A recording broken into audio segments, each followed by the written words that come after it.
So what about those who fall outside of this binary, right? And so this comes up again. These are real, and we're going to get into this now very shortly. These are real conditions that people might, we said they might actually feel psychologically not in line with the body, right? So what do we do about this? So we say sex, gender identity and expression, and sexual orientation should normatively line up. In other words, they are quote unquote meant to line up. That is the normal thing, right? And it is the normative thing.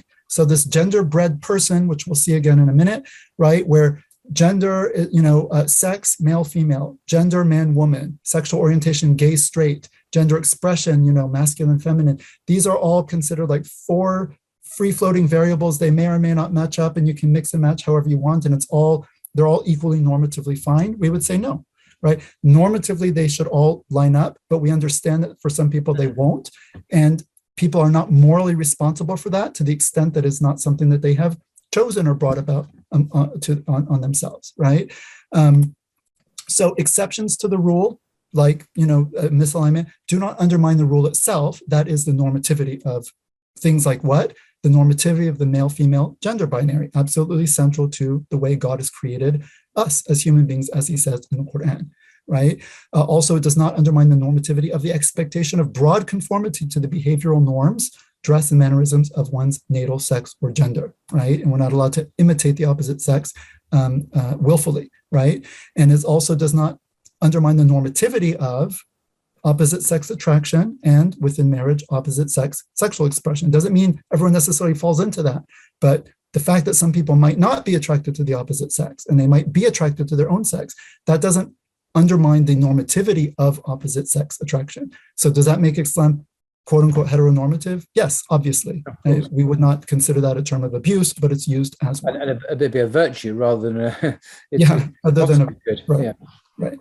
Now, very important question. And again, we are wrapping up. So I Paul, I can tell, I know you've been traveling, so I am sorry to go on for so long. No, this is extremely helpful and useful. Please continue. Am I sinful for feeling attracted to my own sex or not identifying with my own gender, right? Am I sinful just for having those feelings, whether it's I'm attracted to my own gender, erotically or sexually, or I don't, identify with my actual sex, right?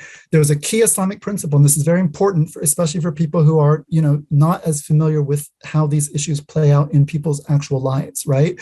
Key Islamic principle: you are morally responsible only for what you have control over, right?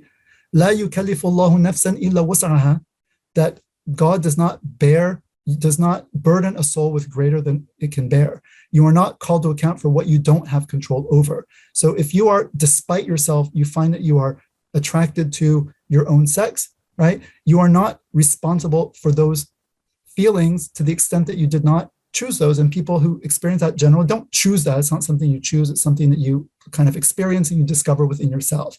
So you're not morally responsible just for having those feelings, right? Doesn't mean that, okay, you fantasize and you have ways, and then you can live in ways that might, encourage, right? That's different. Those are things you're choosing to do. But just the very kind of base fact that, okay, I discovered when I became a teenager that, I'm erotically attracted to my own sex rather than the other sex. This does not make you a evil person or a sinful Muslim or let alone a non-Muslim. Of course not. You're not, if you don't have control over it, you're not morally responsible. However, right? So merely experiencing same-sex attractions or gender identity disorder or dysphoria does not constitute a sin. And this, as far as I know, is sort of agreed upon. I mean, all scholars would agree with this. However, right, we are still responsible for our actions because you choose your actions, specifically refraining from haram sexual behavior, right? Or deliberate imitation or impersonation of the opposite sex, right?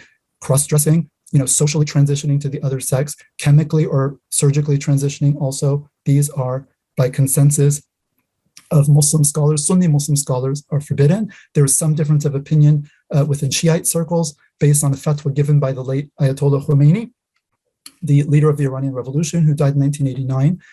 Many Shiite scholars don't accept that, that permission, but there is some discussion there. But among Sunni scholars, there is a consensus that gender transitioning is prohibited. It doesn't mean there's not a recognition that people can have gender dysphoria, but it means that it is not permissible to try to deal with that by changing the body. And so this genderbread person, I told you we would meet him again, and I already talked about it. So sexual orientation, heterosexual, homosexual, it's a scale. Biological sex, female, male, intersex, right, is real. There is the intersex condition has been dealt with in the Sharia. Gender expression, you can be either feminine in your expression, masculine, or androgynous. Gender identity, woman, man, genderqueer. And these are, children are being taught this now, right? So your sex is your gonads, like, your genitalia, basically. Orientation is who you're attracted to, and romantically and sexually, that's in your heart. Identity is how you identify in your brain as a man or a woman. And your gender expression is, the body, how you interact and present. And again, the Sharia regulates this. It's not up to you as a person to just kind of, again, take this to the psychologization of the self. Well, I feel this internally, therefore I'm an inauthentic person unless I'm allowed to just do this, right? And if you don't accept me as a Muslim community, and you don't accept my gender expression or my gender identity or my sexual orientation, i.e. acting upon it in ways that are, well, you've undermined my dignity, right? And that's sort of how that moral discourse goes. We say, no. That's not what our conception of the human being is based on to begin with. You're importing a completely foreign ideology and a completely foreign worldview into Islam.